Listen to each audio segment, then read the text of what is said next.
Joining me now, former Army Special Forces Commander Robert Greenway. Robert, you see the strikes tonight, the retaliation.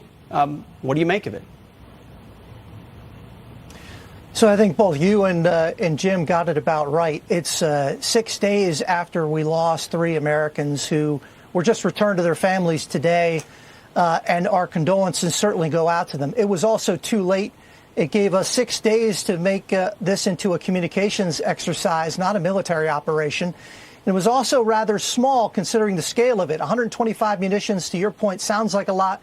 But in 2017, we dropped over 30,000 bombs in Iraq and Syria, 5,000 in 1 month alone.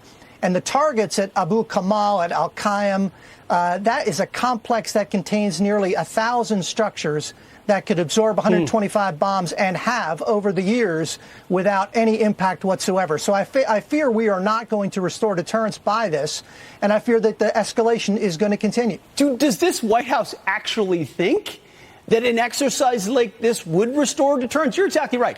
The number 125 and 85 is specifically meant to look big to a Western audience, to a cable news viewer. But what does Iran actually read from this? Does it lead to any semblance of deterrence? Absolutely not. I mean, these are going after the same empty warehouse facilities and infrastructure we have hit like clockwork, and it has obviously not had the desired effect. They need to be struck, and it's good, but it's insufficient.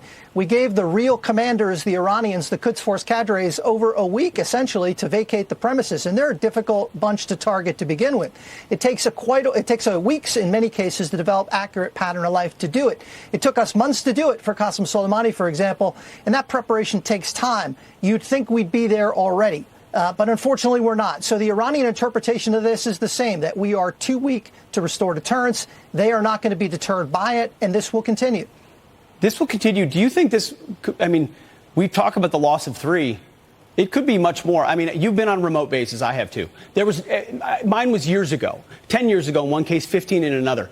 We didn't have air defenses because we didn't believe that it was rudimentary mortars or rockets that were fired based on Kentucky windage. There was no drone threat from an enemy, so we didn't have air defense systems on our base. Do every single one of these remote bases in Iraq and Syria have sophisticated air defenses? What if Iranian tried to send a dozen or 24 drones at these bases? Are our troops in the middle of Iraq and Syria safe? Yeah, well, you're exactly right. I mean, look at Al-Assad. It's our largest base in Iraq and Syria. It was attacked. It launched 12 Patriot missiles last week and intercepted all but 2. And if that one is our most well-defended site, if it's incapable of defending itself, you can bet the remote sites like you and I have been on are not. But then again, those remote sites that you and I served on, offense was our defensive weapon. We didn't wait for defensive systems to engage. We made sure the area around us was safe. Correct, but they're not allowed to do that anymore, Commander. That's the scary part. So if you can't clear it and you don't have air defense, then you really are a sitting duck. And 3 might be the beginning, and that's the sin. Sir, thank you very much for your time. Appreciate it. Thank you, Pete.